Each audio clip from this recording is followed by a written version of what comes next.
Hola chicos, buenas tardes, ¿me escuchan? Perdón, buenos días, ¿me escuchan? Sí, doctora. Sí, doctora, buenos días. Buenos días. A ver, voy a ir colgando las diapositivas.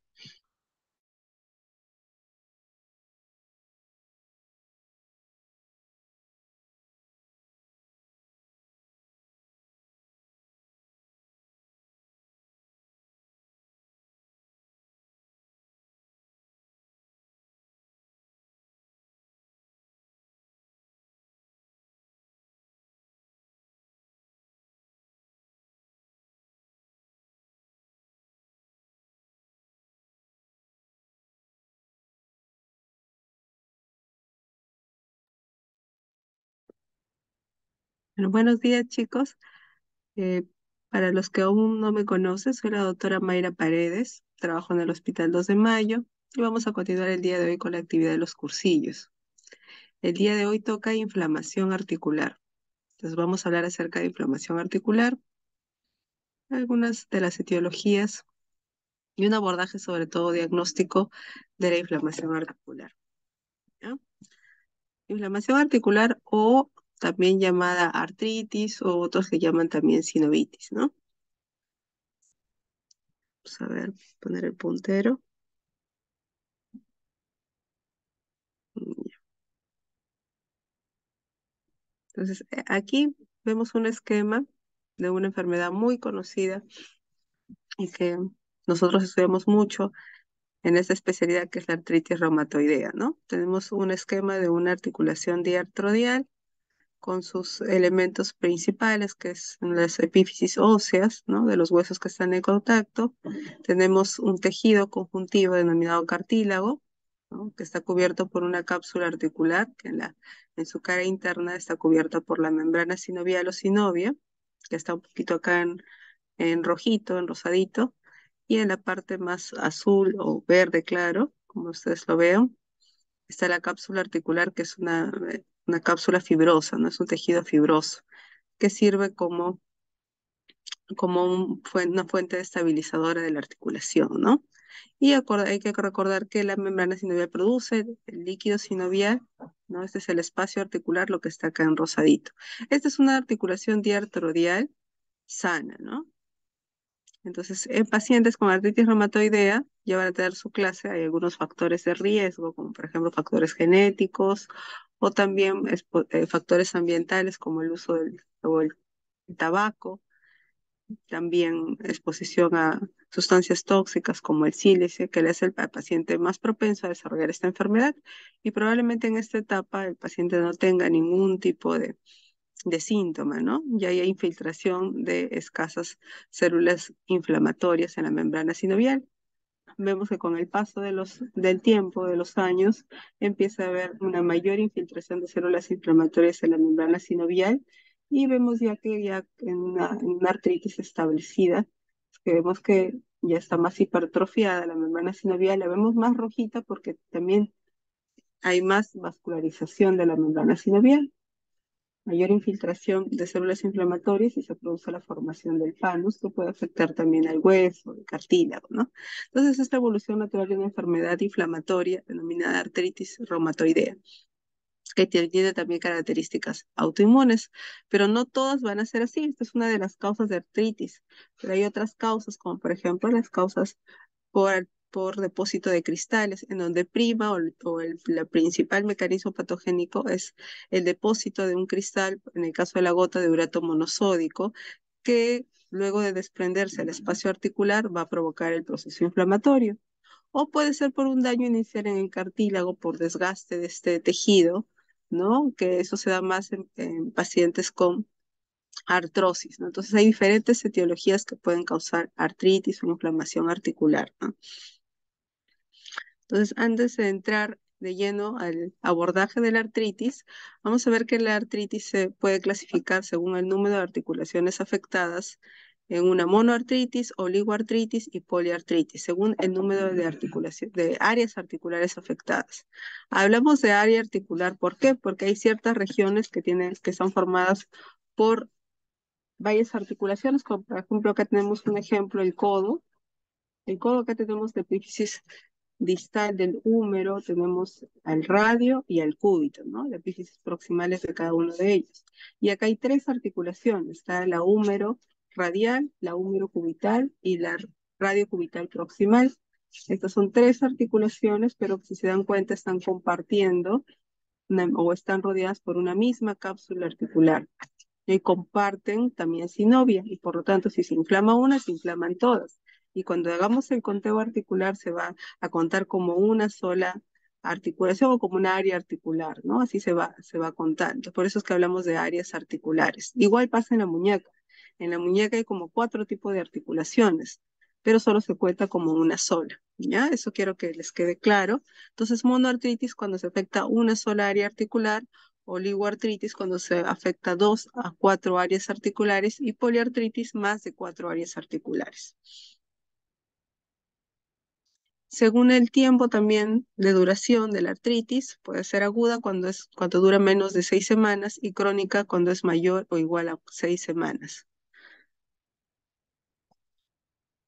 Y vamos a dividir en 2 grandes grupos, como monoartritis y poliartritis. La oligoartritis, van a ver que más o menos la etiología es parecida a la poliartritis, ¿no? Por eso es que no la vamos a desarrollar separado esos grupos. Entonces, la monoartritis se va a dividir en monoartritis aguda o monoartritis crónica según el tiempo de duración que hemos dicho, ¿no? Entonces, estas son las etiologías que se plantean para una monoartritis. Ahora, en rojito están las causas de monoartritis crónica, lo más frecuente, y en negrito están de aguda. Entonces, vamos a ver, cuando tenemos una monoartritis aguda, o sea, con una duración menor de 6 semanas, entre las causas más frecuentes está primero el trauma. Si un paciente viene con una monoartritis aguda, hay que preguntar siempre si ha sufrido algún tipo de traumatismo. Entonces, dentro de los traumatismos que pueden causar una artritis, están las fracturas intraarticulares, las luxaciones, los esguinces, los desgarros de tendones o de meniscos. Es así, si nosotros le hacemos una aspiración diagnóstica, ¿no? Una artrocentesis diagnóstica, vamos a encontrar un líquido hemático en la mayoría de los casos, ¿no? Una hemartrosis, ¿no? Ese es en el caso que hay el antecedente de trauma. Hay veces que en pacientes que tienen un problema de fondo, como por ejemplo un DCB o sufren de epilepsia, que no recuerdan el antecedente del trauma. Entonces ahí bastante nos va a servir la aspiración de líquido y exámenes complementarios, ¿no? Como a radiografía, de repente para ver fracturas, eh, ecografías, resonancias, tomografías, ¿no? Ahí nos sirven ese tipo de ayuda. En el caso de que sea un líquido hepático y no tenga el antecedente de un trauma, entonces ahí vamos a pensar en causas como coagulopatías de repente, en pacientes jóvenes o niños con hemofilia suelen hacer hemartrosis, ¿no? Que no tienen antecedente de trauma. Y otra de las causas frecuentes de monoartritis, ya esto es más frecuente en adultos mayores de 50 años, es la artrosis o osteoartritis. En este caso, la característica de esta artritis es una artritis leve, ¿no? Entonces, ¿a qué se refiere con leve? Generalmente el paciente tiene un dolor solo mecánico, incluso no se dan cuenta de que hay aumento de volumen en la articulación. Entonces, ellos más nosotros a la evaluación es que notamos ese aumento de volumen, ¿no? Y no tiene los clásicos signos de flegosis, de eritema, aumento de temperatura, ¿no? En la piel, ¿no? Entonces ahí planteamos como la probable causa una osteoartritis o artrosis, ¿no? Y dentro de otros diagnósticos diferenciales importantes es la etiología infecciosa. En una monoartritis aguda, de entre de los gérmenes que más frecuentemente causan ellos esas bacterias no gonocócicas, como el estafilococo aureus, eh, también el Streptococcus pneumoniae, las bacterias anaeróbicas, ¿no? Entonces, característicamente estos pacientes con esta artritis infecciosa por estos gérmenes van a tener bastantes signos de flebosis, o sea, eritema, aumento de temperatura, bastante eh, compromiso de la movilidad de la articulación. Entonces, de esos pacientes debemos sospechar de patología infecciosa. Y aquí el, el procedimiento que se realiza como primera línea es la artrocentesis diagnóstica, o sea, hacer una punción de la articulación para poder aislar el germen. Y aquí lo más importante es que se necesita aislar rápidamente el germen o por lo menos ver las características del líquido para plantear esta etiología infecciosa, ya que es una emergencia. Pues más conocida esta artritis infecciosa como artritis séptica. Es una emergencia y hay que darle un tratamiento ya porque puede causar la muerte en el caso de que se complique con bacteriemia, eh, provocar sepsis o también puede provocar la destrucción, una artritis destructiva con erosión de la articulación y secuelas a largo plazo. Entonces es muy importante por eso realizar la artrocentesis diagnóstica y darle el tratamiento adecuado, que es el lavado articular, ¿no? Con el tratamiento antibiótico, ¿no? Ahora, el conococo es un germen que ya no se encuentra con frecuencia debido ya a todos los métodos para evitar infecciones de transmisión sexual que ahora tenemos, ¿no? Pero antes sí se encontraba con relativa frecuencia, ¿no? Entonces, y más se da en pacientes jóvenes que son activos sexualmente, ¿no? Y hay dos formas de presentación el gonococo. Acá estamos hablando de la presentación como una artritis, ¿no? Infecciosa, pero también tiene otra forma de presentación como una artritis o una periartritis, en este caso de afectación de los tendones extensores de la muñeca, asociados también a artritis migratoria, ¿no? Esta es otra forma de presentación. No hablamos de esa forma de presentación, sino hablamos de la artritis infecciosa que más afecta a las rodillas. Es de ese tipo de presentación estamos hablando, ¿no? Ese es en cuanto a la etiología infecciosa de las artritis agudas, ¿no? Y en quién plantear también etiología infecciosa en pacientes inmunodeprimidos también, chicos. Por ejemplo, con diabetes, que estén recibiendo drogas endovenosas, que estén en hemodiálisis, o también pacientes que se les haya realizado una colocación de prótesis, ¿no? Ese es un factor de riesgo para que haga una artritis séptica infecciosa, ¿no? Ahora, otra etiología que es muy importante que nosotros hagamos el diagnóstico diferencial, sobre todo en el caso de una artritis infecciosa, es la artritis inducida por microcristales. Acá tenemos dos ejemplos, que es la gota y la pseudogota. En el caso de la gota, es una etiología muy frecuente de artritis, más o menos el 3%, tiene una prevalencia del 3% en la población mundial, y eh, es más, se da en varones. La principal articulación afectada es la primera metatarsofalángica, ¿no? O también llamada podagra, y tiene una instauración brusca, rápida. En las primeras 12 horas ya el paciente va a tener el dolor, ¿no? Eso es lo característico, ¿no? Y también remite en 2 semanas, incluso sin recibir tratamiento remite, ¿no? Cuando tengan su clase de gotas que la van a profundizar más, pero eso es lo característico, ¿no? Entonces es una evolución como intermitente, ¿no? Más afecta a las articulaciones de las extremidades inferiores, como mencionaba, primera metatarsofalágica, el medio pie, luego el tobillo, la rodilla también se puede afectar, ¿no? Pero clásicamente la crisis de gota aguda es una monoartritis, ¿no?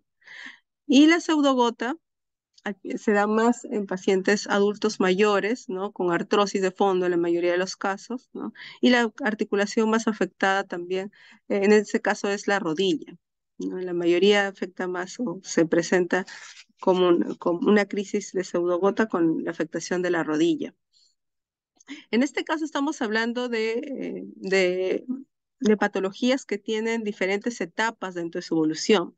Estamos hablando de una gota aguda, también la pseudogota es también una crisis aguda, ¿no? Pero dentro ya de la enfermedad en sí, vamos a ver que tiene una etapa intercrítica sin síntomas articulares, ¿no? Y ya hay una evolución a una gota crónica en donde ahí sí se puede presentar como una poliartritis porque tiene afectación ya de varias articulaciones, de esas enfermedades, ¿no? Entonces, estamos hablando de una crisis gotosa aguda de presentación temprana, ¿no? Ahí es donde se presenta como una monoartritis clásicamente. Pero cuando hablamos de la gota crónica, también podemos encontrar crisis gotosa que tiene una afectación poliarticular. Eso es a tener en cuenta, ¿ya? El otro diagnóstico diferencial importante son las espondiloartropatías seronegativas. Seguimos hablando de una monoartritis aguda. Entonces, dentro de esas espondiloartritis seronegativas está la artritis reactiva. Entonces, a esta artritis reactiva es a la que me refiero como diagnóstico diferencial importante. La artritis reactiva más se da en pacientes jóvenes, ¿no? Que tienen el antecedente de algún proceso infeccioso del tipo gastrointestinal o genitourinario previo al desarrollo de la artritis. Más afecta a articulaciones de las extremidades inferiores, hablo de tobillo, de pie, de rodilla, ¿no? ¿No? Y en la mayoría mejoran con el tratamiento antibiótico para ese proceso infeccioso. Solo algunos nada más cronifican, ¿no? Con el tiempo. Entonces, de esas espondiloartropatías seronegativas estoy hablando, porque hay otro tipo de espondiloartropatías seronegativas como la espondilitis anquilosante, tenemos a la artropatía psoriásica, que que clásicamente no se presenta como una monoartritis aguda, sino más bien como una monoartritis crónica, ¿no? Entonces, igual todos pueden iniciar como una monoartritis aguda, pero eso quiero que lo tomen en cuenta, ¿ya?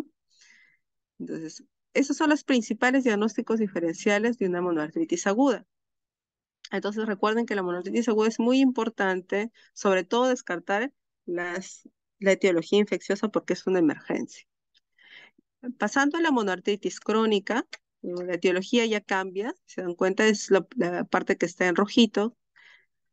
Entonces, ahí en la parte infecciosa, ya no como principal etiología está la etiología bacteriana, ahí cambia, ya están los gérmenes atípicos, como las micobacterias, ¿no? En nuestro medio es muy frecuente esto por tuberculosis, ¿no? La mayoría de veces no está asociado a una tuberculosis pulmonar, a su vez, ¿no? La mayoría de veces solo se presenta como una forma extraarticular, ¿no? ¿No? O tienen el antecedente o incluso no tienen el antecedente de haber tenido tuberculosis pulmonar, ¿no?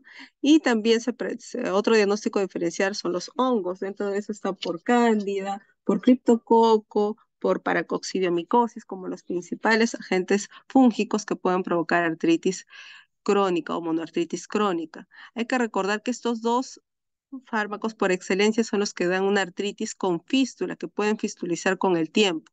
Y característicamente el paciente inicialmente no presenta muchas molestias de tipo dolor, o sea, mucho eritema, calor, ¿no? Por eso es que el paciente o llegan a hacer una monoartritis crónica y el paciente llega con una evolución de más de 6 semanas, ¿no? Incluso meses de evolución con esta artritis, ¿no? Entonces, o a veces incluso llegan ya cuando hacen fístulas, ¿no? Y la enfermedad de la es una excepción, hay que considerarla, que bueno, hay que tener antecedente también epidemiológico. Es muy oriunda de países como que están en el noreste de América del Norte, como Estados Unidos, ¿no? Y hay el antecedente de la picadura de una garrapata, ¿no? Que transmite la bacteria Borrelia burgdorferi, ¿no? Entonces, esta bacteria lo que produce es diferentes etapas en esta evolución, pero la que hay que recordar es la segunda etapa, ¿no? En la cual se puede presentar como una artritis en rodilla, ¿no? Que puede ser como el monoartritis en rodilla o como oligoartritis en afectar ambas rodillas, ¿no? Eso es lo característico, la enfermedad de Lyme. Otra etiología importante a considerar ya en una monoartritis crónica también son las espondiloartropatías seronegativas, pero las que dan más una artritis crónica está la artritis psoriásica, ¿no? También puede estar espondilitis anquilosante, ¿no? Y dentro de otras enfermedades está la artritis reumatoidea como una forma rara de presentación, ¿no? Lo más frecuente, como sabemos, es una poliartritis, ¿no? Igual de lupus eritematoso sistémico, pero también pueden iniciar como una monoartritis, ¿no? Entonces hay que tenerlo en cuenta ya como un diagnóstico diferencial más alejado. La sarcoidosis también se puede presentar como una pseudo monoartritis en tobillos, más da periartritis, ¿no? Y bueno, pero tiene otras manifestaciones, ¿no? A nivel pulmonar también, o si no, también puede provocar eritema nodoso, ¿no? Tiene otros tipos de manifestaciones, pero igual hay que considerar otro diagnóstico diferencial. Y el otro diagnóstico diferencial, sobre todo en jóvenes, que si les hacemos una punción de líquido sinovial, vamos a encontrar una hemartrosis. Entonces, característicamente hay que pensar en sinovitis billonodular pigmentada, ¿no? En neoplasias que afectan a membranas sinoviales, es una neoplasia benigna, ¿no? O también neoplasias malignas que pueden estar articulares a nivel de la membrana sinovial también, ¿no? Que ahí sí son malignas, ¿no? Y clásicamente dan una hemartrosis. En el caso de sinovitis en cuerpo extraño también es una etiología más rara, en general de monoartritis crónica, ¿no? Que se da cuando se da la exposición, ¿no? Un cuerpo extraño que generalmente es espinas, ¿no? De rosas a veces, ¿no? Que justo se expone cerca, ¿no? O periarticular, ¿no? En el caso de la rodilla, cerca a la rodilla, no necesariamente directamente en la articulación, y pues que da una artritis reactiva, ¿no? Granulomatosa, que también em, se limita a las semanas, ¿no? 2, 4 semanas se suele limitar, ¿no? Eso es más raro. Para el abordaje de una monoartritis es importante la anamnesis y el examen físico igual, ¿no? En el caso de la anamnesis hay que sobre todo nosotros identificar síntomas de emergencia, chicos, síntomas de emergencia. ¿Cuáles son los síntomas de emergencia? Hemos dicho que la etiología, que es muy importante que nosotros descartemos alguna monoartritis o una monoartritis aguda y infecciosa. Entonces, si una articulación está muy caliente, la piel subyacente está bien eritematosa y hay una limitación bien importante de la movilidad, hay que siempre pensar en una etiología infecciosa, ¿no? Entonces ahí es importante, obviamente, hacer una punción y mandar a cultivo y ver las características del hígado. Ahora, entre los síntomas de emergencia también están, obviamente, si el paciente tiene fiebre, malestar general, más vamos a pensar que de repente esta artritis infecciosa o séptica está haciendo también eh, sepsis, ¿no? Bacteriemia.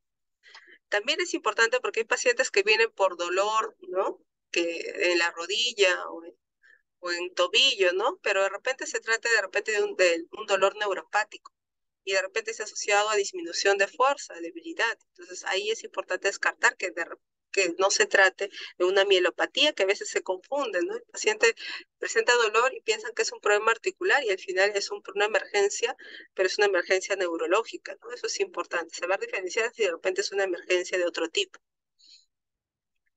Ahora, en cuanto a los síntomas articulares, entonces hay que ver en los síntomas articulares, ver si ese dolor que tiene la articulación se trata de un dolor mecánico o un dolor inflamatorio. El dolor mecánico se exacerba con los movimientos y con el reposo alivia.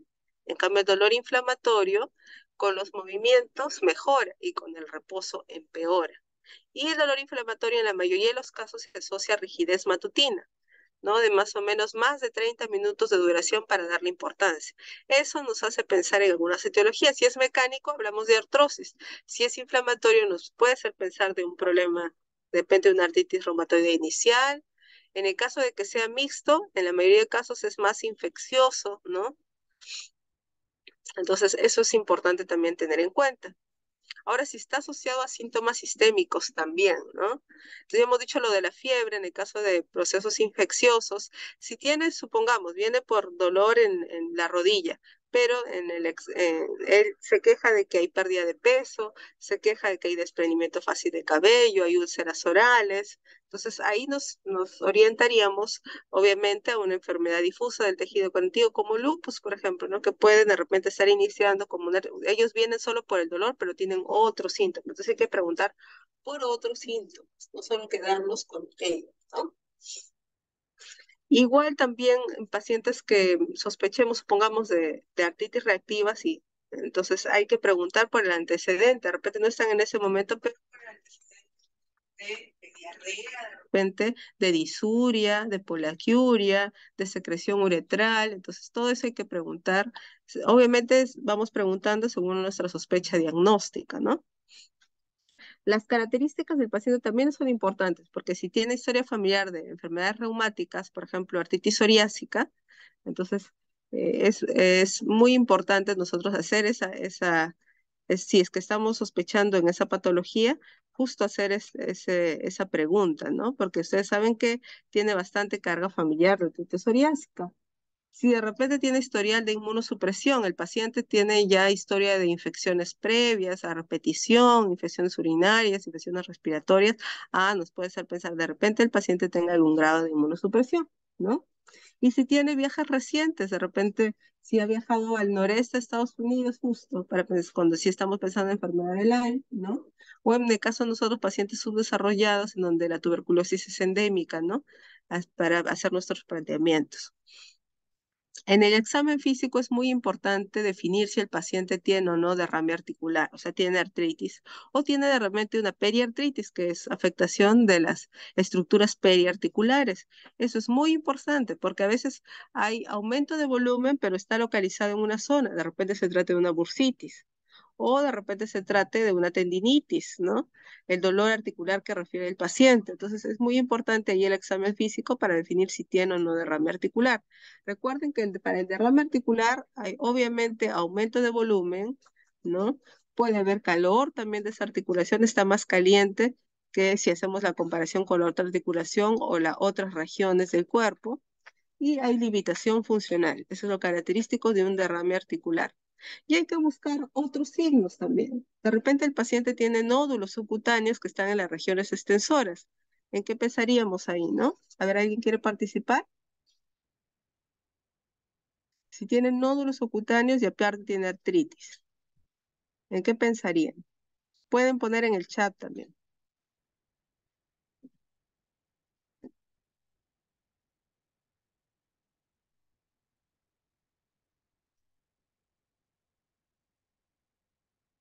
Entonces, bueno, sé que recién están iniciando, ¿no? Pero cuando vemos nódulos subcutáneos en las regiones extensoras y también tiene artritis, pensamos en, puede ser nódulos reumatoideos, ¿no? Artritis reumatoidea es una opción. O de repente esos nódulos están en pabellón auricular, ¿no? Entonces, ¿en qué pensamos ahí? De repente se trata de tofos, en una artritis gotosa. Entonces, no solo hay que enfocarnos en la parte articular, si tiene otros hallazgos en el examen físico, entonces nos va a permitir llegar al diagnóstico. De repente solo llegamos con la parte clínica al diagnóstico. Si ya encontramos tofos en el paciente, obviamente ahí ya es, con eso hacemos el diagnóstico de gota, ¿no? Entonces es importante. ¿No? Si tenemos el paciente con ojo rojo, de repente está con conjuntivitis, uveitis, ¿no? Entonces, de repente ahí plantear una espondiloartropatía seronegativa. Entonces, no solo vamos a enfocarnos en la parte articular, sino también buscando otros signos en el examen físico.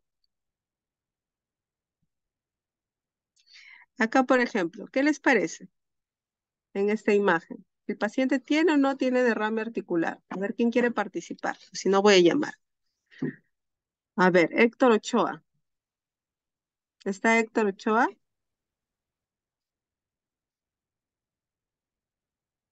Sí, doctora, ¿me escucha? Ya, sí, Héctor. A ver, ¿qué opinas de esta imagen?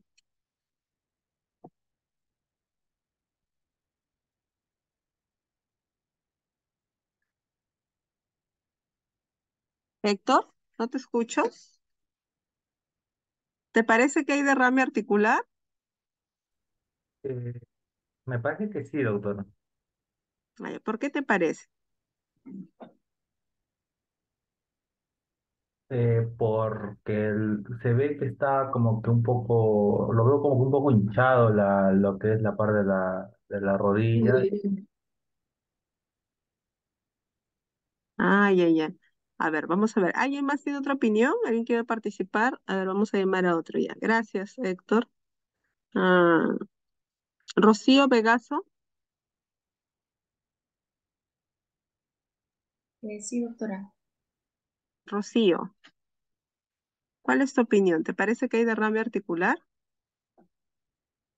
Sí, yo sí creo que hay derrame articular porque se observa que hay inflamación en la zona, ¿no? Hay un aumento de volumen y también hay un cambio en la coloración de la piel.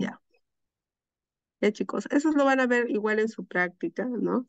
Aquí, ¿qué les puede ayudar? Miren, acá tienen como un hoyuelo, ¿no? En esta zona, ¿no? Un hoyuelo. Y la tumefacción está localizada solo en la parte prepatelar. Van a ver, esta es la rótula y encima de la rótula está la tumefacción. Entonces, cuando hay derrame articular, este hoyuelo suele desaparecer. Entonces, vamos a ver la tumefacción, todo tumefacto desde la parte supraarticular a la infraarticular. ¿No? Aquí justo les había puesto una imagen al inicio de empezar monoartritis para que hagan la comparación. Miren, diferente, ¿no? Acá está la tumefacción más difusa y no se ve ese hoyuelo. Mira, acá también se ve un poquito del hoyuelo. Esta es una rodilla normal y esta está obviamente aumentada de volumen, ¿no? Entonces, acá hablamos de artritis o de derrame articular. En el otro caso les había puesto eso porque se trata de una bursitis prepatelar. O sea, solo la tumefacción está por encima de la patela, justo es, ahí también se forma una bursa, que en la mayoría de casos la etiología es traumática. No es una bursitis prepatelar. Y también cómo es que lo diferencia. Por la movilidad, ¿no? La rodilla hace dos movimientos, flexión, extensión. Aquí está en extensión, esto es la extensión normal, ¿no? No sabemos cómo está la flexión, pero la extensión está conservada. Y miren esta otra rodilla, acá está en genuflexo. Obviamente esta paciente no puede extender totalmente, entonces está limitado el movimiento. Entonces acá hablamos de un derrame articular, en el otro caso es una bursitis. Entonces una bursitis prepatelar, eso quiero que se den cuenta, ¿no? Entonces el derrame articular en el caso de la rodilla, entonces es una tumefacción difusa, no deberían ver no se debería ver estos hoyuelos porque eso nos dicen que los recesos parapatelares no están libres, o sea, no están con derrame articular, ¿no? Entonces es importante diferenciar si se trata de un derrame articular, en este caso de una bursitis, ¿no? Aquí es igual, aquí tenemos una tumefacción en la región retroolecraniana, ¿ya? Esa es una tumefacción en la región retroolecraniana. Recuerden que el derrame articular en el codo se explora justo en una canal que está entre el epicóndilo y el olecrano, ¿no? Aquí debería haber derrame articular y no formarse este hoyuelo, ¿no? Que esto es normal encontrar cuando no hay derrame articular. En cambio, esta tumefacción está en la región posterior al olecrano. Esta es una bursitis olecraniana o retroolecraniana, ¿no? También de diferente etiología, desde etiología traumática hasta inflamatoria, tenemos la artritis reumatoidea, la artritis gotosa, también se puede ver esto, ¿no? Entonces es importante diferenciar si se trata de una artritis o de otra etiología, en este caso una bursitis, ¿no? Entonces esto es una bursitis. Ahora, parte de la anamnesis del examen físico, nos podemos apoyar también de exámenes auxiliares. En este caso, la radiografía nos puede servir para, en el antecedente de trauma, hemos visto para fracturas, ¿no? También nos puede servir, como vemos acá en la imagen, para evaluar artropatía por depósito de microcristales. En este caso vemos condrocalcinosis, que se ve en la artritis por depósito de cristales de pirofosfato cálcico dihidratado, ¿no? Que se ve la calcificación del cartílago hialino, ¿no? Y también del fibrocartílago, ¿no? También el menisco está calcificado, ¿no? Es una condrocalcinosis, ¿no? Para eso también nos sirve, para ver signos también directos, acá también se ve osteofito, ¿no? De artrosis. Entonces, para evaluar etiología nos sirve. La radiografía, antecedente de trauma, también nos sirve. La ecografía nos sirve para explorar articulaciones que es más difícil explorar el derrame articular, como por ejemplo acá, esta es una ecografía de cadera, ¿no? En un niño que tiene una artritis séptica, ¿no? Vemos acá erosiones, ¿no? Y acá vemos el derrame articular, y esta es la cápsula articular que está distendida, ¿no? Que está desplazada por el derrame articular, ¿no? Entonces, para eso nos puede servir la ecografía. También nos puede servir para artrocentesis guiada, la ecografía para infiltraciones guiadas, ¿no?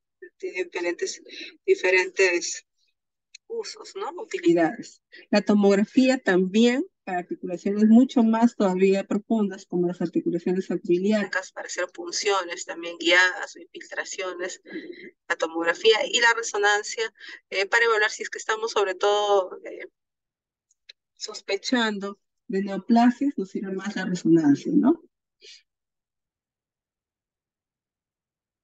Ahora, un procedimiento importante que les dije que se debe hacer en todo paciente con monoartritis, sobre todo monoartritis aguda, ¿no? Es la artrocentesis. ¿Y para qué nos sirve la artrocentesis? Para evaluar las características del líquido sinovial, ¿no? Según las características, nosotros también podemos hacer nuestras hipótesis diagnósticas, nuestros diagnósticos presuntivos. Ustedes creo que van a tener una clase de líquido sinovial, pero vamos a ver de forma general, ¿ya? Entonces, el líquido sinovial se divide en un líquido, puede ser mecánico, inflamatorio, séptico, hemorrágico y normal. ¿no? El volumen va a depender de la articulación que vamos a nosotros evaluar. En este caso, un ejemplo del volumen normal en una rodilla, que generalmente es menor o igual a 3,5 milímetros de líquido sinovial, ese volumen es normal, ¿no? Ahora, generalmente el líquido es transparente, claro, la viscosidad está elevada, los glóbulos blancos, lo máximo que pueden tener es menos de 200 leucocitos, ¿no? Por microlitro, ¿no? Y la mayoría de veces es a predominio mononuclear, tienen menos del 25% es polimorfo nuclear, ¿no? Y el cultivo obviamente es un líquido estéril, el de líquido sinovial es estéril. Entonces, el otro tipo de líquidos es no inflamatorio, también llamado mecánico, ¿no? Que se ve bastante en pacientes con artrosis, ¿no? O que tienen un trauma leve nada más, ¿no? Entonces, ahí vamos a ver qué es lo que va a cambiar. De repente el volumen, obviamente mayor cantidad de líquido, por eso hay derrame articular, ¿no? La viscosidad no cambia, sigue transparente, de repente cambia a un amarillo, ya no tan claro, sino un amarillo, ¿no? Cetrino, y los leucocitos son de 0 a 2000, ¿no? Por en este caso de 200, no tanto 0, sino de 200 a 2000, ¿no? Ese es el líquido mecánico, ¿no? Y la cantidad de polimorfos nucleares no cambia. En el caso del líquido inflamatorio, ya es un poquito más opaco, amarillo, la viscosidad es baja, ¿no? Y es más de 2000, pero menos de 20.000 característicamente, ¿no? Y ya aumenta la cantidad de polimorfos nucleares, los leucocitos, la mayoría, casi la mitad, es más del 50% es polimorfos nucleares, a diferencia del resto, ¿no? Que era más predominio mononuclear. Y el líquido también es estéril, no es inflamatorio estéril. ¿En quién vamos a encontrar líquido inflamatorio? En las espondiloartropatías seronegativas, en las artritis por microcristales, también podemos encontrar un líquido inflamatorio. O en la artritis reumatoidea, las enfermedades difusas del tejido conectivo como lupus. El líquido séptico, obviamente infeccioso. O sea, casi es opaco, amarillo, puede tener detritus también. Y las características del líquido es que tiene la mayoría es el conteo de glóbulos blancos, es más de 20.000, incluso más de 50.000. Y cuando decimos más de 100.000, estamos más seguros que se trata probablemente de un líquido infeccioso. Entonces, a menudo es positivo, pero puede darse que también sea negativo, ¿no? Y ya el líquido hemorrágico, que es una hemartrosis, como lo vimos, si es opaco, ¿no? Aquí el conteo puede ser variable de leucocitos, ¿no? Lo que prima acá son los glóbulos rojos, obviamente, ¿no? Y el cultivo es negativo. Entonces, cuando tenemos esto, es una emergencia, ¿no? Esto nos quiere decir que hay que tener, hay que hacer más estudios de repente para encontrar el diagnóstico, en el caso de una espondiloartropatía, en el caso de repente de artritis por microcristales. ¿Los estudios de laboratorio nos pueden ayudar? Sí, ¿no? En el caso que estemos pensando en artritis infecciosa o artritis inflamatoria, ya sea por espondiloartropatías seronegativas o por artritis reumatoidea, los reactantes de fase aguda van a estar elevados. Incluso, bueno, también nos puede servir luego si es infeccioso para el seguimiento, si es que está respondiendo o no al tratamiento. También, dependiendo de nuestra sospecha diagnóstica, podemos pedir factor reumatoidea anti-CSP si estamos sospechando en artritis reumatoidea y ANA si es que estamos sospechando, nuestra sospecha es alta, la enfermedad difusa del tejido conectivo. Cultivos, obviamente es importante. La vía principal para que la articulación haga una artritis séptica infecciosa es la vía hematógena, ¿no? Puede ser por contigüidad también, en el caso que tenga una osteomielitis ósea, pase a ser una artritis, también o afectar la articulación. Esa es otra vía, ¿no? Entonces, lo más frecuente es, o otra es por inoculación también. O sea, luego que hacemos de repente una infiltración, justo entra ahí el germen, ¿no? Por inoculación directa, pero lo más frecuente es que sea por vía hematógena. Entonces, le debemos pedir hemocultivos al paciente, ¿no? Y si estamos sospechando en artritis reactiva, coprocultivos, urocultivos también nos pueden servir. Perfil de coagulación en el caso que si hacemos una punción nos haga una hemartrosis, no hay el antecedente de trauma. Entonces hay que buscar coagulopatías. Y serología para algunas infecciones, en el caso de las espondiloartropatías seronegativas, si estamos buscando infecciones por clamidia, de repente trachomatis, nos puede servir la serología para clamidia, o si es que estamos sospechando enfermedad de Lyme, que en realidad es raro, ¿no? En nuestro medio, ahí se tiene que hacer también serología para Borrelia, ¿no? La biopsia sinovial en realidad es una excepción que se plantea en algunos casos. En la mayoría de los casos es cuando es una monoartritis refractaria al tratamiento, ¿no? Lo otro es cuando tenemos una monoartritis crónica y ya que en nuestro medio es muy frecuente la tuberculosis, entonces a veces en el cultivo de líquido sinovial no encontramos el micobacterio ni tampoco en el BCAS, es infrecuente, es muy frecuente que salga, perdón, negativo. Entonces, para eso, cuando estamos sospechando gérmenes atípicos, nos sirve el cultivo de la membrana sinovial y para eso obviamente hay que hacer una biopsia de la sinovial, ¿no? Y cuando estamos evaluando tumores, ¿no? Tumores como la sinovitis bionodular pigmentada, el diagnóstico también es por anatomía patológica. Entonces hay que hacer una biopsia de la membrana sinovial. Entonces vamos a pasar ahora a poliartritis. ¿Hasta acá hay alguna pregunta en el caso de monoartritis, chicos?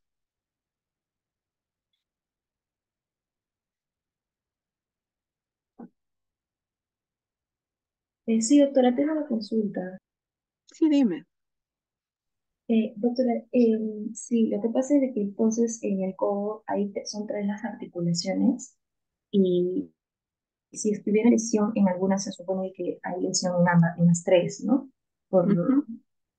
Entonces en ese caso sería una monoartritis o una Claro. oligoartritis. No, es una monoartritis, Rocío, sí, es una monoartritis, ¿no? ¿Por qué? Porque hemos dicho que íbamos a contar como áreas articulares, ¿no? Ok, Entonces, si hablamos de inflamación, en el caso del codo solo lo contamos como una. Igual en la muñeca, recuerden, en la muñeca tenemos la radiocubital distal, tenemos la radiocarpiana, tenemos las intercarpianas, ¿no?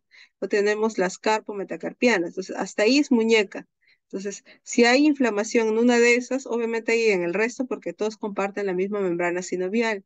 Entonces, ahí solo cuando hacemos el conteo articular solo contamos como una sola. Por eso es que hablamos de área articular, ¿ya? ok, doctora. Ya. Doctora, tengo otra consulta. Por ejemplo, usted justo comentó que en el caso de, por ejemplo, ver eritema, piel caliente, pensemos en un cuadro infeccioso, ¿no? Pero, por ejemplo, en la bursitis también lo veíamos, bueno, medio eritematoso. Entonces, ¿cómo lo diferencio tal vez en una imagen sin tener al paciente ahí presente? Bueno, en la imagen les había mencionado que en el caso de la bursitis da una tumefacción más localizada, ¿ya? Entonces, da una tumefacción localizada en una zona. En el caso del derrame articular es una tumefacción más difusa, ¿no? Em, es cierto que puede empezar de repente como localizada, pero en la mayoría de casos ya la encontramos como difusa. Habíamos visto justo esa comparación de esa rodilla inicial con la otra rodilla, ¿ya? Y lo otro también es en la movilidad. Una bursitis no les va a causar limitación de la movilidad, ¿no? El rango tiene dolor, pero no con limitación del rango de movilidad, ¿no? En cambio, en el derrame articular, obviamente les va a provocar limitación del rango, ¿ya? Esa es una diferencia también importante. A ver, un momentito, perdón, disculpen, chicos.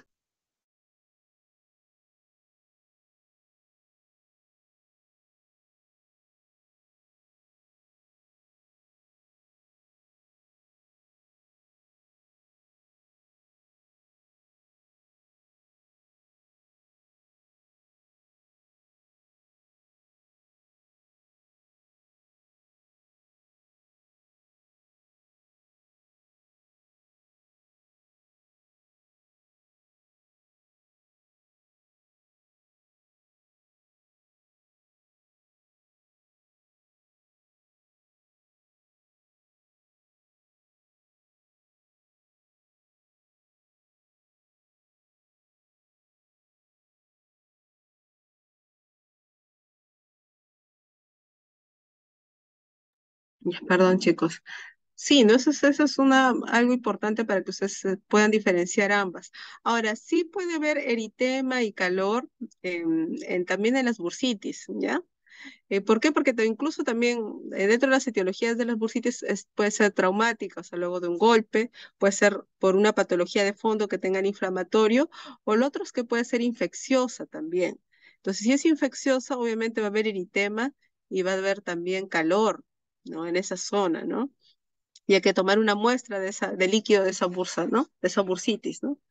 Entonces, pero lo característico, como les dije, lo que les debe ser diferenciar es la tumefacción que está localizada en donde generalmente está la bursa, ¿no? En este caso, una bursitis prepatelar en la parte anterior. Y también que no afecta generalmente los movimientos de la articulación, la bursa, ¿no? Salvo que sea una bursa que esté conectada con la articulación, como se da en la bursitis del hombro, que es la bursitis subacromio-deltoidea. Esa es una bursa grande que está conectada también, pues puede estar conectada con, o puede provocar algún tipo de limitación de los movimientos, sobre todo en la abducción, en el caso de la bursa del hombro, ¿no? Pero en el caso de estas bursitis olecraniana, la bursitis de la rodilla, no debería provocar ningún tipo de alteración de la movilidad, ¿no?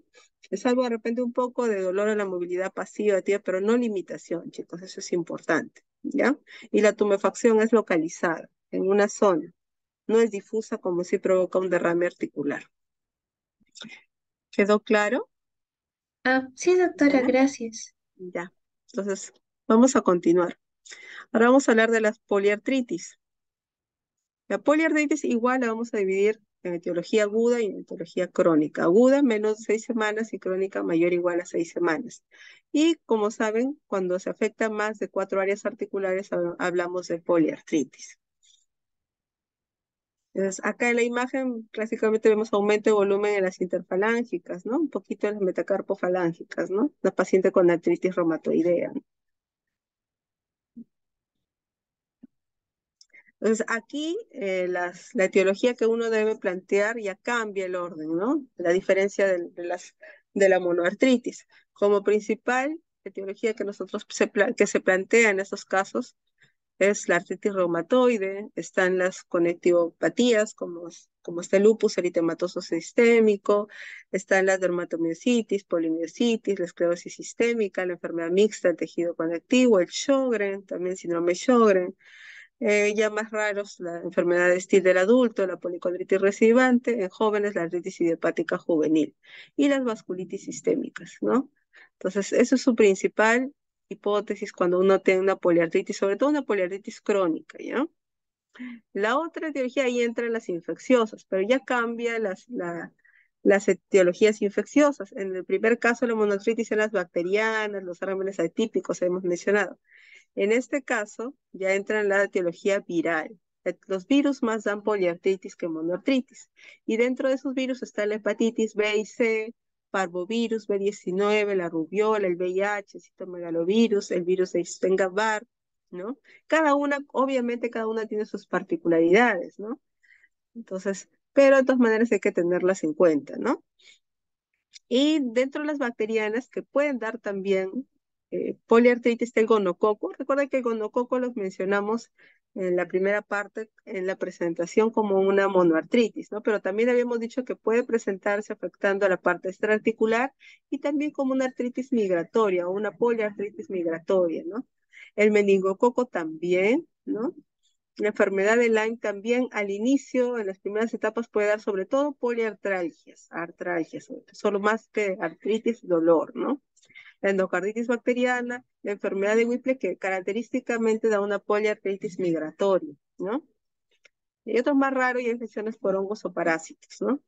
Y dentro de las artritis o cuadros postinfecciosos está la artritis postestreptocócica, ¿no? No es igual que fibra reumática que da más artralgias, ¿no? Migratorias. En cambio, la artritis postestreptocócica característicamente da una poliartritis que afecta articulaciones pequeñas y medianas, ¿no? Tobillos, muñecas, ¿no? Codos, rodillas, la artritis postestreptocócica. Y el reumatismo de Ponset, que es una poliartritis que se da secundario a la infección por Mycobacterium tuberculosis, ¿no? Esto es diferente, también es una artritis estéril, a diferencia de la otra que es una artritis infecciosa, que nosotros sí, si hacemos una biopsia o un cultivo de líquido sinovial, la podemos encontrar ahí Mycobacterium. En este caso, en el reumatismo de Ponset se manifiesta como una artritis reactiva, es decir, si nosotros sacamos una punción de ese líquido, o de esa articulación afectada, perdón, el líquido va a ser estéril, no se va a aislar ahí el germen, ¿no? Y característicamente las características de líquidos pueden ser inflamatorias o pueden ser incluso como mecánica, ¿no? No es lo característico de una artritis infecciosa. Entonces es el reumatismo de Ponce que generalmente cede luego de la administración del tratamiento para Mycobacterium tuberculosis en las 2 primeras semanas. Y bueno, la otra etiología también que hay que considerarla, les había mencionado que la gota cuando se hace crónica, las crisis de gota pueden ser también poliarticulares, pero cuando es crónica, ¿no? Igual es en el caso de la artritis por cristales de pirofosfato cálcico deshidratado, también da una forma poliarticular como artritis reumatoidea, pero que más se da en ancianos ese tipo de presentación, ¿no?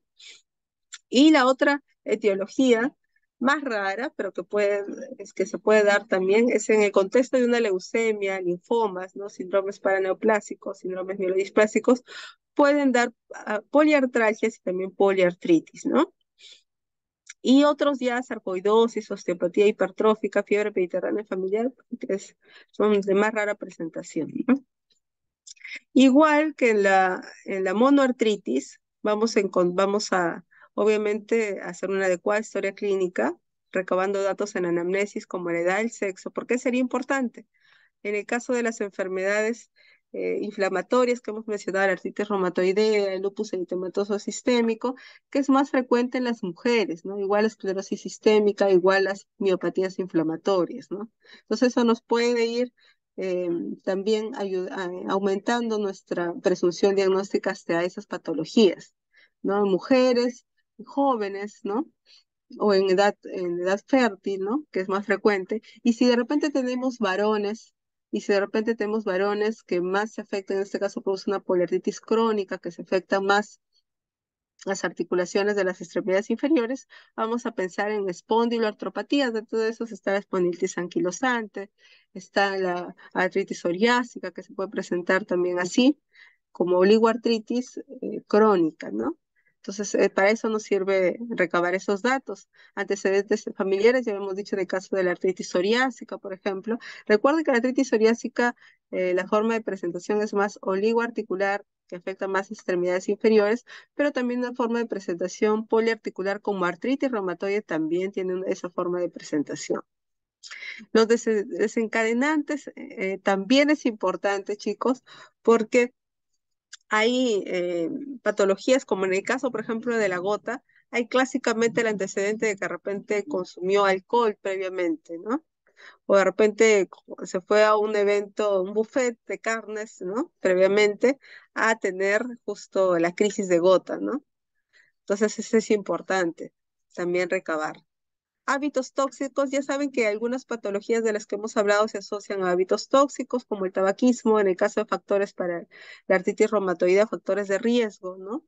La exposición al sílice también se asocia, es un factor de riesgo importante para el desarrollo de artritis reumatoidea. La etnia también. En pacientes afroamericanos, por ejemplo, es más frecuente encontrar pacientes con lupus eritematoso sistémico y que desarrollan formas graves de lupus eritematoso sistémico, ¿no? Por eso es importante la etnia también. En pacientes blancos, ¿no? Europeos es más frecuente la vasculitis, como saben. En pacientes blancos norteamericanos, la gota también es frecuente, ¿no? Entonces, por eso es importante también tener en cuenta ello. Y el patrón de afectación articular acá es importante, ¿no? Si es una forma de inicio muy brusco, eso lo vemos bastante en artritis por microcristales. Si tenemos un patrón de distribución asimétrico, lo vemos más en espondiloartropatías. Simétrico en artritis reumatoidea, en enfermedades difusas del tejido conectivo. Si es crónico, lo vemos más en justo enfermedades inflamatorias como artritis reumatoidea, enfermedades difusas del tejido conectivo. Si es agudo, se ve más en infecciones virales, ¿no? Hay algunas infecciones virales que pueden cronificar y producir polioartritis crónica, pero la presentación aguda justo vemos más en artritis infecciosa por virus. Y si hay síntomas asociados, si hay úlceras orales, si hay placas descamativas, ¿no? Todo eso nos va a servir para orientarnos al diagnóstico. Acá vemos el patrón de distribución, si es simétrico o asimétrico. En el caso de la etiología inflamatoria, si es artritis reumatoidea, artritis idiopática juvenil, ¿no? También en este caso la presentación poliarticular la enfermedad de estilo del adulto, las enfermedades difusas del tejido conectivo, dan una presentación, un patrón de afectación simétrico. Simétrico quiere decir que se afecta tanto el lado derecho como el lado izquierdo. Eso es simétrico. Asimétrico, la afectación asimétrica, quiere decir que solo en la mayoría de los casos se puede afectar de repente solo el lado derecho, ¿no? Como se puede dar en espondilitis anquilosante, más sobre todo afecta a extremidades inferiores, artritis reactiva, la artropatía psoriásica, la forma oligoarticular, ¿no? La artropatía asociada a enfermedades inflamatorias intestinales, ¿no? La espondilitis indiferenciada y el reumatismo palindrómico también se puede afectar de forma simétrica. En el caso de enfermedades degenerativas o microcristalinas, la artrosis es más simétrica, la gota es más asimétrica, la enfermedad por pirofosfato cálcico dihidratado también es más simétrico si se presenta como una forma de artritis reumatoidea, pero si se presenta como una forma de pseudogota, ¿no? Ahí sí se presenta más asimétrica como la gota, ¿no? La artropatía por hemocromatosis también su presentación, su afectación es simétrica. En las infecciones, la viral es más simétrica, asimétrica es más la artritis bacteriana, como la artritis bacteriana, enfermedad de Lyme, ¿no? Entre otras, ¿sí? ¿no? La secuencia temporal también. El patrón aditivo es característico de la enfermedad de la artritis reumatoidea. O sea, aditivo quiere decir que se afecta la muñeca, por ejemplo, de ahí a 2 días se afecta también, o sea, sin dejar de afectarse la muñeca, se afectan las metacarpofalángicas. Eso es aditivo, o sea, se va agregando. Igual se da en la artritis reactiva, igual en las enfermedades difusas del tejido conectivo, en la artropatía psoriásica y en la artrosis.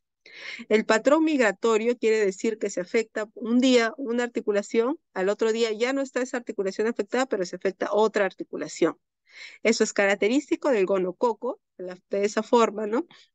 El meningococo, la enfermedad de Whipple también es característico ese patrón migratorio, la enfermedad reumática en niños también. Y el patrón intermitente quiere decir que tiene momentos en que tiene la artritis activa y hay momentos que está sin síntomas. Y hay momentos que está con la artritis activa, ¿no? Esto es característico de la gota. Habíamos dicho que hay una crisis gotosa, hay un periodo intercrítico que está sin síntomas, ¿no? Hasta que luego aparezca la crisis gotosa. Eso es clásico de las microcristalinas o la artritis por microcristales, por depósito de microcristales, la fiebre mediterránea familiar, también es clásico esto, y del reumatismo palindrómico. Y esta es la etiología, ya les he mencionado a grosso modo, la artritis de poliartritis aguda y poliartritis crónica. Acá cambian, ¿no? Cambian los diagnósticos, el orden de los diagnósticos diferenciales. Cuando es aguda, más hablamos de infecciones, sobre todo virales, ¿no? Más que bacterianas, virales. Cuando es crónica, como nuestra primera presunción diagnóstica, obviamente están las inflamatorias, como la artritis reumatoidea, las enfermedades difusas del tejido conectivo como primera opción. Van cambiando, ¿no? No quiere decir que alguna artritis infecciosa se puede hacer crónica, sí, ¿no? Hay la tuberculosis se puede hacer crónica, la brucela, la enfermedad de Lyme se puede hacer crónica, las virus de hepatitis B y C se pueden hacer crónicas, el VIH también se puede hacer crónico, ¿no? Entonces sí, pero es una presentación más rara. Lo más frecuente es que de aguda, ¿ya, chicos? Otra forma importante, otros síndromes importantes es el síndrome de poliartritis y fiebre. ¿En qué patologías debemos pensar en poliartritis y fiebre? De la cabeza siempre hay que pensar en infecciones, ¿no? Dentro de eso están las bacterianas, endocarditis, ¿no? Bacteriana, la enfermedad de Lyme, ¿no? En las virales, en todas las virales VIH, virus de hepatitis B y C dan fiebre, ¿no? Artritis reactiva, sobre todo la fiebre reumática, las que son secundarias a infecciones gastrointestinales y urogenitales, ¿no? La enfermedad inflamatoria intestinal también, la enfermedad STIL, enfermedades sistémicas como vasculitis, la artritis y fiebre. La artritis reumatoidea también puede dar fiebre, pero una fiebre más leve. No pasa en la mayoría de casos los 38 grados. El lupus eritematoso también, sarcoidosis también y dermatomiositis también. La artritis por microcristales también, la crisis gotosa aguda puede iniciar o cuando se da, puede dar un poco de fiebre. Y si se sacan exámenes también de hemograma, no les había mencionado, también los leucocitos, incluso puede haber leucocitosis. Por eso es un diagnóstico diferencial importante de la artritis séptica, es la artritis por microcristales, ¿ya? Pero también puede provocar fiebre durante la crisis gotosa aguda.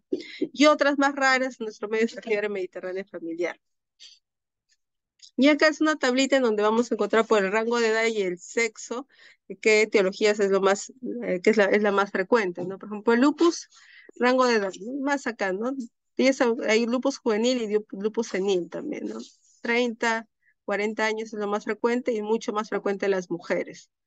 ¿Qué más? Espondilitis anquilosante, por ejemplo, 20 a 40 años, menores de 40 años y en varones es lo más frecuente, ¿no? Eso es importante. Y aquí, en la historia clínica también es importante el examen físico, evaluar si el paciente tiene derrame articular o solo dolor articular, porque el paciente viene y nos dice, doctora, tengo dolor, me duelen todas las articulaciones, y cuando los evaluamos, solo son artralgias, nada más. No es derrame articular, ¿no?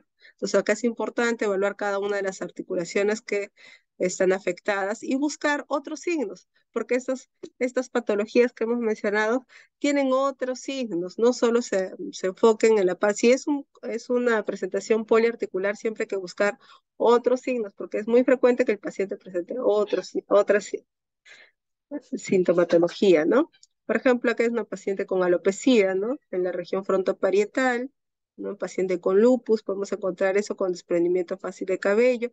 Acá hay placas descamativas en la región retroauricular, también en la parte auricular y en el cuero cabelludo es una paciente con psoriasis. Acá vemos el característico rash malar, ¿no? Que está involucrando la región malar, el dorso de la nariz, ¿no?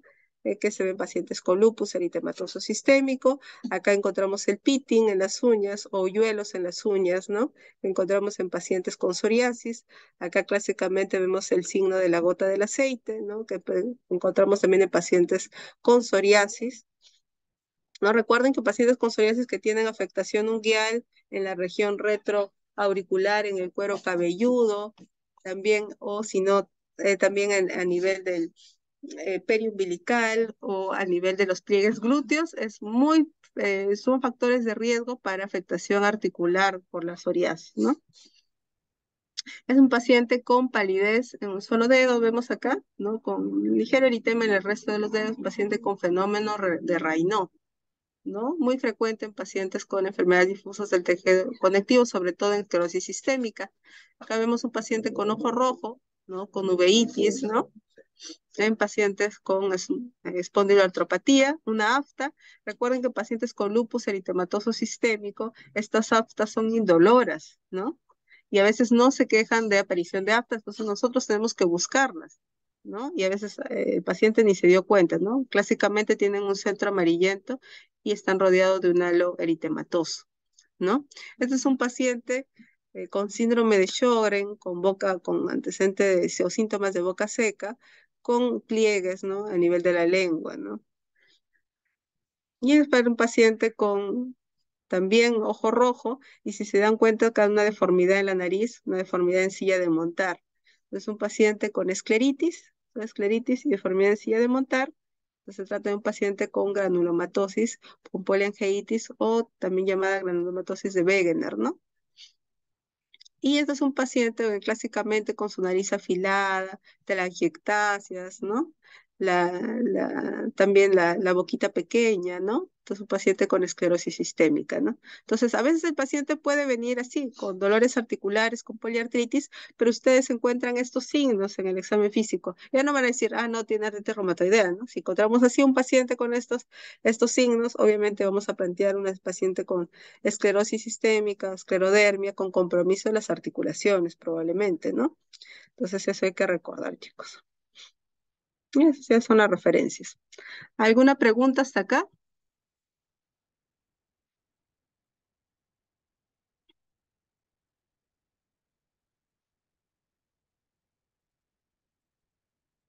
Doctora, disculpe, dijo que la enfermedad de Whipple daba una poliartritis migratoria, ¿verdad? Ajá, es lo más frecuente, aunque también puede dar una afectación de poliartritis, también estéril, ¿no? O de artralgias, también o mialgias, ¿no? Pero lo más frecuente es una poliartritis migratoria. Y en la enfermedad de Lyme también mencionó algo sobre que, no sé si mencionó que empezaba o solo era poliartralgia. Ah, ya, pues al inicio, en etapas iniciales, obviamente tiene otra evolución, ¿no? Tiene malestar general, ¿no? Por síntomas sistémicos y puede empezar con artralgias o mialgias, con poliartralgias, ¿no?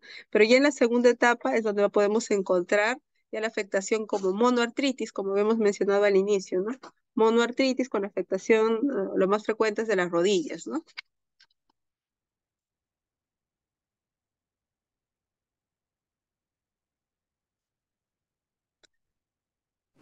Doctora, disculpe, Sí, eh, Daniela, sí, mencionó al último la granulomatosis de Wegener, me parece, de Me- Wegener, ¿sí? Wegener, y mencionó la nariz sencilla de montar. ¿Y qué otro signo, disculpen, los ojos? Ah, la escleritis, una paciente con escleritis, habíamos dicho, escleritis. Ok, Ese ojo rojo es por escleritis, ajá. gracias, doctora. Muy bien, Daniela. Entonces, esas son también patologías que pueden dar a poliartritis, pero que tienen otros signos, porque entonces nos hacen pensar en esas patologías, ¿no? Recuerden eso, o sea, por eso ponerle esas imágenes es para que no se fijen solo en la parte articular. Obviamente el ejercicio es hacer, plantear la poliartritis aguda o crónica y plantear las etiologías, pero cuando ustedes tengan un paciente, el paciente puede venir por solo poliartritis, pero ya en su examen físico ustedes pueden notar esos signos que hemos mencionado. Entonces, obviamente ya no va a ser nuestro planteamiento, si tenemos una poliartritis crónica, si ya tenemos esos signos en el paciente, no va a ser como primera opción de repente una infección viral, ¿no? Como primera opción, ¿no? Entonces, ahí nuestras opciones cambian ya con esos signos ya que hemos encontrado y dentro de nuestra primera opción va a ser la vasculitis, ¿no? Esa es nuestra primera opción. Entonces, eso quiero que ustedes tengan en cuenta también.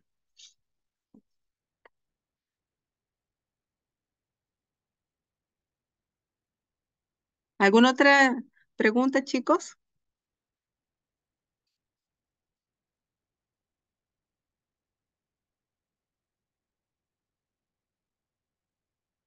Y como saben, chicos, esta es una clase introductoria para que ustedes ya se vayan enfocando y hagan una revisión más profunda en algunas de las patologías que he mencionado en la clase, ¿no?